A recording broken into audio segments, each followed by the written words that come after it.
안녕하세요. 저는 울산에 살고 있는 30 초반 여자이고 올 5월에 결혼식을 올린 새댁입니다. 처음 올려보는 사연에 글솜씨가 많이 부족하더라도 양해 부탁드릴게요. 저는 현재 콜센터에서 상담원으로 근무를 하는 중이고 저희 남편은 자동차로 유명한 대기업에 재직 중입니다. 참고로 저희 남편은 사무직이 아니라 생산직에서 일을 하고 있고요. 고졸입니다. 저는 부모님 등살로 인해서 어찌저찌 서울 끄트머리에 있는 대학을 나오긴 했지만 스펙이 별로 좋지 않아서 지금은 할 줄 아는 것 없고 밥벌이를 하겠다며 콜센터에 취직을 해서 일을 하고 있네요.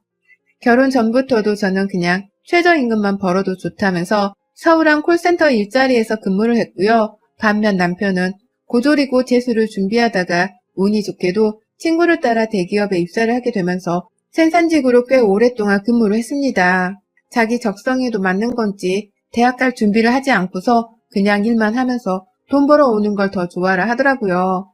여기까지 사연을 들으신 분들은 아무 연관도 없는 두 사람이 어떻게 만나서 부부가 될 생각을 다 했나 싶으실 텐데요. 저희는 고등학교 시절에 학원에서 만났었어요. 저는 원래 집이 서울이 아니었어요. 지방에서 과수원을 하시는 부모님과 함께 쭉 살다가 엄마가 강압적으로 입시 준비를 시키셔서 중학생 때 서울에 있는 이모 집으로 들어와 살기 시작한 것이었고 아는 오빠나 남자 하나 모르고 지내다가 난생 처음으로 학원을 다니게 되면서 1살 위였던 남편을 처음 만나게 되었죠. 그때부터 알고 지내던 인연이 성인이 되어서도 이어졌고 남편이 대학 가는 걸 포기한다고 했을 때에도 저는 옆에서 묵묵히 응원을 하기만 하는 사람이었습니다. 쭉 만나고자 하면 같이 술 마시며 인생 회포를 풀고 이런저런 수다만 떨며 오빠 동생으로 지내왔는데 남편의 성고백으로 갑자기 연인이 되었다가 결혼도 하게 되었네요. 결혼을 할 당시 시부모님께서는 분명 저의 존재를 알고 계셨어요. 남편이랑 오빠 동생으로 지내던 때에도 저희 부모님이 과수원을 하시면서 택배로 보내주신 박스를 몇 번 남편 시댁으로 보내드린 적이 있었거든요. 제가 막 자취를 시작하면서 부모님이 부쩍 더 많은 과일들을 챙겨주곤 하셨는데 매번 혼자 먹으면 제때 다 못 먹고 상해버리는 것이 많았었는지라 가장 친하기도 했던 남편네 가족분들께 기분 좋은 마음으로 나눠드리고 했었습니다. 그리고 나면 시어머니가 남편과 통화를 하는 수화기 너머로 고맙다는 말씀을 한 번씩 해주기도 하셨죠. 그런데 남편과 결혼을 결심하고 인사를 가보니 어머님은 저의 존재를 모른다고만 하시더라고요. 아, 그때 과일을 누가 주긴 줬는데 그게 아가씨였군요. 라고 하면서 괜시리 거리감을 두시더니만 우리 아들이 어쩌다가 아가씨랑 연인 관계로 발전을 했는지 모르겠네. 참 희한해. 라고 하면서 내심 제가 마음에 안 든다는 것을 은연중에 드러내고는 하셨습니다. 왜 저랑 사귀는 것도 모자라 결혼을 하려고 하는지 모르겠다면서 말이죠. 어쩔 때는 자기 아들이 고졸이고 제가 서울 안에 있는 대학을 나온 걸로 두 자녀를 비교해보는 말씀도 서스럼없이 하셨어요. 자기 아들은 비록 대학을 안 나왔을지라도 멀쩡하고 좋은 대기업을 잘 다니면서 성공한 자식으로 살고 있는데 너는 왜 멀쩡하게 4년제 대학을 나와놓고도 취업 하나 제대로 하지를 못하고 콜센터 같은 곳에서 일을 하고 있는 거냐면서 저를 살살 뭉개시는 발언을 하시더라고요. 친정 부모님이 많이 속상해 하시겠다는 말까지 하면서 말입니다. 이런 소리까지 들었다면 제가 진작에 결혼 생각을 접고서 차라리 혼자 살겠다고 선언이라도 했어야 저희 부모님께 효도를 하는 것이었을 텐데요. 전 아주 가볍게 생각을 해버렸었어요. 만약 이 결혼을 하면 남편 직장을 따라서 울산으로 내려갈 것이라는 그 단순한 생각만 하면서 이 결혼을 하고자 감행했죠. 결혼까지만 잠깐 시어머니의 눈치를 보고 나면 결혼 후에는 서울과 울산을 자주 왔다 갔다 하지 않을 거고 코로나 때문에 시부모님이 자주 내려오시지도 않을 거라고 믿었습니다. 나름 스트레스를 받지 않으려고 제 딴엔 단순하게 생각을 하려고 했는데 이게 큰 문제가 될 줄은 상상도 못했네요. 울산으로 떠나서 신혼집을 장만할 때에 저희 친정 부모님께서 이사를 도와주시러 집에 오셨습니다. 과수원이 절대 가까운 건 아니었지만 서울에 살던 때보다는 훨 거리가 가까웠는지라 부모님이 저 보고 싶다면서 결혼을 이삿날까지 저를 따라오셨어요. 남편도 이사하는 데에 사람이 더 많으면 좋은 거 아니냐면서 저희 부모님이 오시는 걸 전혀 불편해하지 않았고요. 그렇게 이삿날에 부모님 도움을 받아서 이사도 잘 마쳤고 부모님께서 TV랑 냉장고에 침대 같은 큰 가구랑 가전제품들을 다 사주신 덕분에 집도 순식간에 꽉 채워졌어요. 이사 끝나고 남편이 밥을 사드리겠다면서 소고기 집을 찾아 나갔는데 거기서도 저희 부모님이 사위한테 얻어먹을 수 없다면서 직접 결제를 해주셨으며 떠나시기 전에는 과수원에서 챙겨온 과일까지 한가득 남기고 가주신 덕분에 한동안 저희 부부가 과일을 정말 배부르게 먹었네요. 그리고 나서 시어머니랑 통화를 하게 되었는데 어머님이 저한테 그러시더라고요. 너네 부모님이 집에 왔었다며? 우리 아들이 말하던데 너는 왜 말을 안 했니? 라고 말이죠. 우리 부모님이 집에 오고 간 거는 남편이 한 번 말씀을 드렸으면 된 건데 내가 왜 따로 시어머니께 말씀을 드려야 하나 싶어서 처음엔 좀 당황스럽더라고요. 그도 모자라 너네 부모님이 과일도 한가득 남겨주고 가셨다며? 그 집엔 겨우 둘만 사는데 과일을 그렇게 많이 두고 갈 이유가 또 뭐냐? 남는 거 있으면 그냥 사돈댁에 좀 보내고 해주면 될걸. 라고도 말씀을 하셨습니다. 마치 자기네 집에도 우리 친정 과수원의 과일을 보내달라고 말씀을 하시는 듯 했어요. 그래서 저는 전화를 하는 내내 죄송하다는 말씀을 드리면서 최대한 어머님 비율을 맞춰드리려고 했고 내키진 않았지만 친정 엄마한테 전화를 드려서는 시댁에도 과일 여유가 있으면 택배로 좀 보내주시라고 말씀을 드렸어요. 엄마가 왜 갑자기 과일을 보내라 하냐고 물어보시는 것에도 어머님이 우리 집에만 과일을 보낸 게 좀 섭섭하셨나 봐 라고 솔직하게 말씀을 드렸죠. 친정엄마니까 시어머니 뒷담을 하기에 가장 마음이 편하고 또 속 시원했거든요. 제가 이렇게 말을 하니 어머니도 참 사돈 성격 우습다 라고 하시다가 하는 수 없다며 과일을 보내겠다고 하셨고요. 결혼 초부터 이런 일이 있었는지라 저는 그 후부터 저희 시어머니께 뭐라 말씀을 드리는 게 굉장히 조심스럽더라고요. 특히 시어머니 앞에서는 우리 친정 과일을 공짜로 받았다거나 택배로 선물을 받았다는 식의 말은 절대로 꺼내면 안 되겠다 싶었습니다. 자기들한테는 왜 안 준 거냐면서 언제 어디서 저에게 화를 내실지 모르는 일이었으니까요. 그래서 이 고민을 남편에게도 솔직하게 털어놓았고요.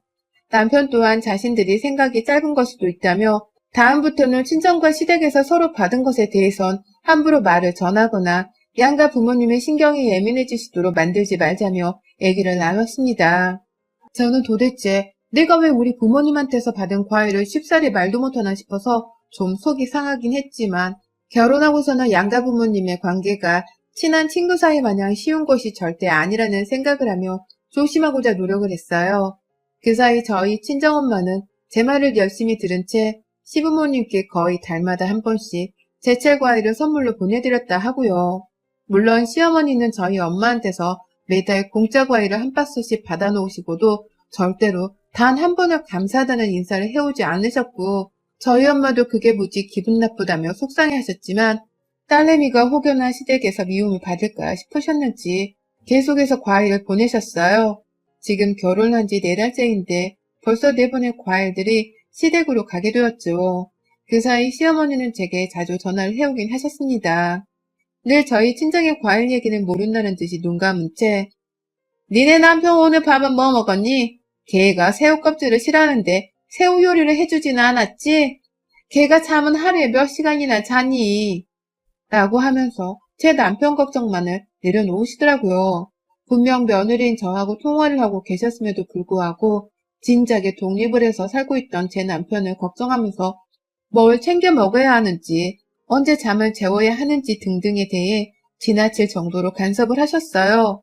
마누라인 제가 다 무용지물의 존재가 되어버렸습니다. 그런 소리를 들어가면서도 언제쯤 우리 부모님의 과일 상자에 대해 고맙다고 인사를 하실까 싶어서 은근히 기다리는 마음으로 시어머니의 전화를 매번 받았었지만 매번 어머니께서는 보란듯이 자기 아들 얘기만 하고 며느리한테 가르침 한 번을 더 세뇌시키다가 전화를 뚝 끊어버리셨어요. 그러다가 지난 추석을 2주 앞두고서 어머님이 아버님과 함께 울산에 내려오셨어요. 그 전부터 나도 울산에 가서 우리 아들 얼굴 보고 싶다.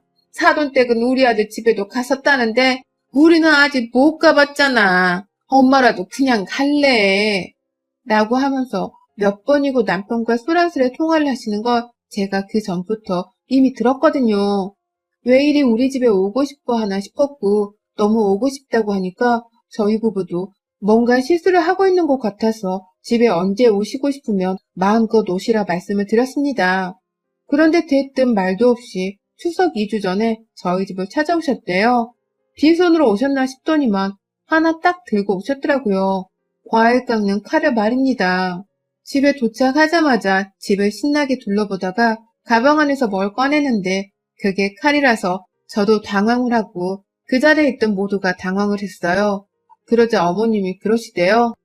야, 니네 친정에서 보내준 과일 있지? 아무거나 가지고 나와봐. 출출해 죽겠네. 라고 말입니다.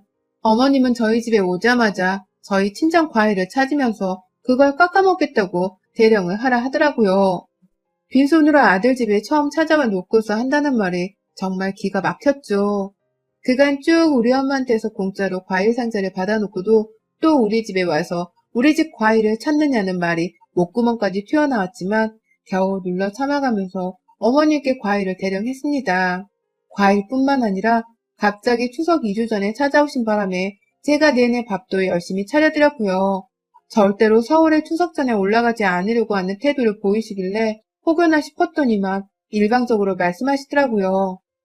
너네 추석에 우리 집에 갈 때 같이 올라가려고. 울산에서 어디 한번 2주간 요양 좀 잘 해보자. 라고 말이죠. 그때 저도 처음 알았네요. 어머님이 우리 집으로 추석 직전에 오셨던 이유가 무려 2주라는 긴 시간 동안 며느리 옆에서 요양을 하기 위해서였단 걸 말이죠. 그리고 저는 그 2주 동안 정말 치열하게도 어머님 아버님 끼니를 챙기느라 얼마나 힘들었는지 몰라요. 내 끼니 하나 챙기는 것도 쉽지 않잖아요. 직장을 다니다가 집에 들어오면 녹초가 되어서는 확 그냥 배달 음식을 시켜 먹고 싶을 때도 정말 많고요. 그런데 집에 와서 남편 하나뿐만 아니라 시부모님 밥상을 차려내야 한다고 생각을 하니 얼마나 부담스럽고 걱정이 되던지요. 그런데 그 와중에도 시어머니는 얼마나 입맛이 까다로우시던지 기껏 제가 만들어낸 불고기에다가 이거 간장에 설탕만 넣고 버무리면 되는 건데 이걸 먹으라고 갖다 내놨냐? 라고 하면서 버럭 짜증을 내셨습니다. 그러다가 그래도 이거 다 먹고 사돈 내 과일을 먹으면 배딱지는 부르고 좋겠네. 라면서 얼른 식사를 끝내고 우리 집 과일을 먹겠단 말도 하셨답니다. 도대체 왜 이러는지 잘 모르겠지만 어머님은 마치 우리 집 과일이 입맛에 아주 딱 맞아서는 우리 집 과일을 드시러 울산에 오시는 것만 같았죠. 그리고 실제로 그 2주 동안 저희 집에 있던 과일 한 박스는 완전히 동이 나버렸어요. 사과랑 배가 반반씩 들어있던 상자였는데 그 상자가 시어머니 오시고 일주일도 안 되어 완전히 비워버렸습니다. 집에서 하루 종일 사과랑 배만 깎아 드신 건지 퇴근하고 집에 와서 볼 때마다 상자가 반반씩 줄어들더라고요. 그러다 순식간에 비워졌고요. 그러더니만 이걸 다 드신 거냐면서 물어보는 저한테 과일 또 보내주신다지? 딸내미 집인데 설마 과수원하는 양반들이 집안에 과일이 다 떨어진 거 그냥 내버려 두겠어? 다음번엔 사과랑 배 말고 나는 저번에 토마토도 그렇게 입에 잘 맞더라. 라고 물어보시더라고요. 직접 사과 종류까지 직접 정하셔서는 그걸 갖다 달라 하면서 말입니다. 제 아무리 잘 키운 토마토를 9월까지 수확을 할 수 있다고는 하나 이걸 저희 엄마한테 그대로 전해서는 과일을 달라 해야 하는지 말아야 하는지 저조차도 고민이 들었어요. 그냥 시어머니가 해달라는 대로 다 해주면서 일이 살아야 하는 건지 이러다가 매달 시어머니한테 과일 박스를 갖다 바쳐가면서 살아야 하는 건 아닌지에 대해서 말이죠. 나도 이렇게 기분이 더러운데 정작 고생해서 과일을 담아 택배로 보내주는 우리 부모님은 얼마나 기분이 더러우실까 싶어서 슬슬 짜증이 나기도 했습니다. 그럼에도 부모님께 말씀을 드렸고 이번에는 포도 상자를 한 박스 받게 되었어요. 과일을 많이 키우고 파시는 분들은 아니었지만 그래도 우리 집에서 키우는 과일들을 시어머님은 그간 다 한 번씩 맛을 보시게 되었죠. 포도 상자가 날라오니 시어머니는 추석까지 남은 며칠 동안 거의 뱃속에 거지가 든 것처럼 포도를 주섬주섬 드셨어요. 그게 한 박스여도 쉽게 상하는지라 별로 많은 포도송이가 든 게 아니었는데 퇴근하고 집에 올 때마다 상자가 거덜나 있더라고요. 보란듯이 말입니다. 저조차 제대로 맛보지 못한 포도송이를 시어머니가 씨까지 뱉어가면서 TV 앞에서 먹고 들어누워 계신 적도 많았고요. 밥 먹고 좀 먹어보겠다고 마지막 남은 한 박스를 열려고 하자 시어머니는 그거 그냥 내일 다 같이 먹자. 아니면 제사상에 올리게 그냥 새거 그대로 서울까지 가져가면 안 되겠니? 라며 거부를 하셨습니다. 우리 엄마가 나 먹으려고 더 많이 보낸 포도인데 그걸 시어머니가 먹지 말라고 말리시는 상황이었죠. 그러니 저도 입맛이 확 상해버려서는 알겠다고 하고 그냥 포도 상자를 내버려 뒀고요. 그렇게 저는 이 상자를 서울까지 가져가서는 거기서 제사를 지낼 줄로 알고는 냉장고 안에 딱 넣어뒀어요. 냉장고 한 칸을 통째로 비워서 말입니다. 그런데 다음날 퇴근을 하고 들어와서는 텅텅 비어있는 냉장고를 마주해야만 했어요. 시부모님이 밥 시간이 늦었다면서 빨리 밥을 달라 하시니 남편도 없는 그때에 요리를 하겠다고 냉장고를 열었는데 포도가 없더라고요. 그래서 바로 집안을 뒤졌습니다. 혹여나 다음날 서울에 올라간다며 시어머니가 미리 짐을 싸놓으셨나 싶어서 황급히 베란다도 뒤졌어요. 하지만 정말 아무것도 없었어요. 그리고 저는 어머님을 불렀죠. 어머님, 여기 있는 포도 라고 하면서 말이죠. 그러자 어머님은 제 말을 바로 알아들으신 건지 아니면 못 들으신 건지 포도? 뭐? 라면서 주제 파악을 못한 척을 하시대요. 그래서 제가 재차 여기 있는 포도 어딨어요? 라고 말씀을 드렸더니만 그거 라면서 말을 더듬으시는 겁니다. 그리고 전 확신했죠. 저 없는 사이에 시어머니가 다 쳐드셨을 거라고 말입니다. 전날에 내가 먹고자 하니 손도 못 대게 하면서 제사상에 올릴 거라고 냉장고 안에 집어넣게 만들더니만 정작 자기가 먹고 싶다며 그걸 다 뺏어먹겠다고 생각을 하니 속에서 막 울분이 터져나왔어요. 그런데 그때 옆에서 시아버지가 그러시대요. 설마 아까 택배 보낸다는 게 그거야? 포도? 라고 말입니다. 이게 무슨 소리인가 싶었어요. 택배라니 설마 포도를 택배로 보냈다는 말씀이신가 싶어서 저는 그 자리에서 바로 시어머니를 마주보며 앞에 섰어요. 어딨냐고요? 우리 집 포도요. 라고 말하면서 말이죠. 그러니 어머님은 시아버지께 모른다고 잡아떼며 그만 말을 하라고 입을 다물게 하시고 시아버지는 대충 눈치를 채신 것 같은데 자기 마누라가 한 짓이 쪽팔린지 시어머니 말씀을 들으려 하며 입을 진짜로 다물어 버리시더라고요. 그리고 저는 그제서야 뭐가 머릿속에 하나둘 예상이 되며 눈치를 챘습니다. 설마 시어머니가 서울집으로 우리 집 택배를 그냥 보내버린 게 아닌가 하고 말이죠. 어차피 우리 다 같이 서울로 이동을 할 건데 뭐하러 택배 서비스까지 이용을 해가면서 언제 도착할지도 모르는 택배를 연휴에 보내셨나 싶더군요. 그래서 그걸 왜 굳이 택배로 보내셔서 라면서 시어머니께 슬슬 짜증을 내려 하고 있었는데 그때 완전히 알아챘습니다. 시어머니가 그 포도를 시댁이 아니라 하나 있는 시누이네 집으로 보내셨을 거라는 걸 말입니다. 그리고는 제가 설마 그거 아가씨한테 보내신 건 아니죠? 저희 엄마가 저 먹으라고 손수 싸주신 과일인데 어제 분명히 저는 손도 못 대게 하셨던 거 잊으셨어요? 설마 그걸 아가씨한테 택배로 보내신 거예요? 오늘? 라면서 말까지 더듬으며 시어머니께 물었습니다. 빨리 대답을 하라면서 아주 정색을 해서 말이죠. 그러자 어머님 그제서야 실토를 하시더라고요. 아니 우리 딸도 포도를 좋아하는데 얼마나 먹고 싶겠어. 니네 집에는 포도 많을 거 아니야. 사돈이 우리 집에는 포도도 안 보내줘 놓고선 너한테는 참 잘도 보내시더라. 네가 평소에 배부르게 먹는 건 가족끼리 나눠 먹고 하는 거지 뭐. 기분 나쁜 거 아니지? 라고 말이죠. 진짜 어이가 틀려서 정말 뭐 이런 시어머니가 다 있나요? 우리 엄마가 보낸 엄연히 내 소유의 과일인데 그걸 주인 허락도 없이 가져다가 지 딸한테 택배를 보내는 건 무슨 경우랍니까? 얼마나 우리 집 과수원이 자기 소유물 마냥 느껴졌으면 냉장고 안에 떡하니 있던 걸 아주 뻔뻔스럽게 택배로 보낼 생각을 다 했냔 말입니다. 저한테는 한마디 상의도 없이 말이죠. 그렇다고 평상시에 제 입으로 과일이 들어가도록 잘 챙겨주신 것도 아니었으면서 말이죠. 참나, 그거 우리 엄마가 주신 건데 어머님이 마음대로 아가씨를 갖다 주면 어떡해요. 사 먹으라고 하셔야죠. 요즘 과일 장사 힘드셔도 딸 준다고 부모님이 애지중지 키워서 바리바리 싸주신 건데 그걸 왜?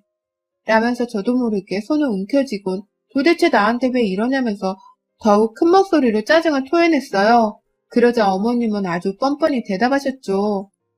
그러니까 젊을 때 좀 제대로 된 거 배워가지고 근사한 직장 좀 다니시지. 왜 그 총구석에서 과일 장사는 하겠다고 과수원을 하셔서는 고생을 한대. 내가 어디 가서 내 사돈이 과일 장사를 한다는 말을 쪽팔려서 못하고 다니잖아. 오죽했으면 내가 과일 수입해와서 장사를 한다고도 했을까? 라고 말입니다. 그 순간 전 이성을 잃어버리고 말았어요. 내 부모를 쪽팔리다고 하는 인간하고는 제 아무리 시어머니라 할지라도 절대로 상종을 하지 말아야 한다는 것이 저희 원칙이었거든요. 오늘 너 죽고 나 죽자면서 저 진짜 그 자리에서 바로 시어머니의 귓방망이에 대고선 지금 뭐라고 했어요? 어디 번번한 직업도 없는 양반이 어디 감히 우리 부모님을 쪽팔리다 하는 거예요? 라며 어깨를 쳐가며 소리를 치니 시어머니는 어머, 너 지금 나 친 거야? 세상에 포도 하나 신이 좋다고 뭐 이런. 야, 그거 아까우면 내가 다시 반송하라 하면 되잖아. 라면서 오히려 더 큰 소리를 쳤죠. 그러니 저도 오늘 진짜 너 나한테 잘못 걸렸다는 심정으로 말 다 했어요? 라면서 시어머니의 어깨를 그 자리에서 주먹으로 날려버렸어요. 시어머니는 다행히 소파 위로 쓰러진 거라 어디 다친 곳은 없었는데 그때부터 슬슬 저에게 제대로 겁을 먹기 시작했고요. 저는 부엌에서 포도 껍질을 챙겨 나왔습니다. 시부모가 전날에 먹고 버린 포도 껍질들을 음식 쓰레기통 안에 넣어놨는데요. 그것들을 더러운 줄도 모르고 제 손에 쥐어잡고선 거실로 나왔어요. 소파에 자빠져 겁에 질려 있는 시모 얼굴에 하지 말라는 소리를 들어가며 저는 주먹을 더욱 세게 움켜쥔 채로 시모 얼굴에다가 포도 껍질에서 나오는 즙을 쭉쭉 짜줬습니다. 아주 그냥 쓰레기통 안에 든 그 포도 껍질 즙을 갖다가 환장하게 좋아하는 거 어디 한번 껍질까지 빨아쳐 드세요. 라면서 이보다 더한 욕을 섞어가며 시어머니 얼굴 앞에서 껍질을 쥐어짜며 그 얼굴을 개판으로 만들어줬어요.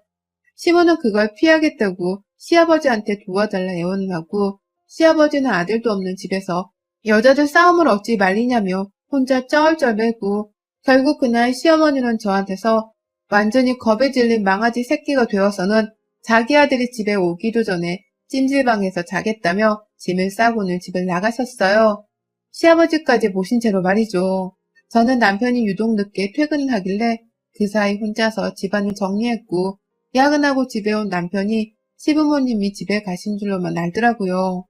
시어머니가 너무 쪽팔려서는 자기 아들한테조차 연락을 못하고는 찜질방으로 피신을 하신 것이었습니다. 저 결국 남편한테 그날 집에서 있었던 일에 대해 다 설명을 하고서는 추석 명절에 서울도 안 갔어요. 보란듯이 우리 부모님 집에 가서는 매일매일 푸사도 바꿔가며 과수원에서 과일 먹으며 힐링을 했고 남편한테는 혹시 모르니 걱정되면 집에 가라 말을 해서 남편 혼자 뒤늦게 지난 화요일이 되어서야 서울로 1박 2일 일정으로 짧게 다녀왔죠. 우리 집이 과수원을 하는 걸로 쪽팔리다 말하는 사람은 정말 시어머니가 살아생전 처음이셨고 내 부모님이 주신 내 과일을 남한테 퍼주는 사람도 시어머니가 처음이었습니다. 내 부모님 과일을 받고서는 고맙다고 인사를 안 하는 지인에 속하는 사람도 시어머니가 난생 처음이었고요. 여러모로 수준 이하의 질 나쁜 사람이었는데 이런 사람을 여태 과일까지 퍼주며 산 제 잘못도 분명히 있다고 봅니다. 그래서 이제라도 바로잡기 위해서 제대로 혼쭐을 내줬고 시어머니가 며느리 무서운 줄을 알게 돼서 천만 다행이라고 봐요. 이제부터는 절대로 다달이 우리 집 과일도 보내드리지 않을 거고 감히 우리 집에 와서는 내 부모님 과일을 먹게 하지도 않으려고요. 그간의 공서를 받았던 과일값을 다 받아내기 위해서라도 당분간은 시어머니께 안부 연락은커녕 얼굴도 보지 않을 겁니다. 여러분의 생각은 댓글로 남겨주세요. 오늘도 시청해 주셔서 정말 감사합니다.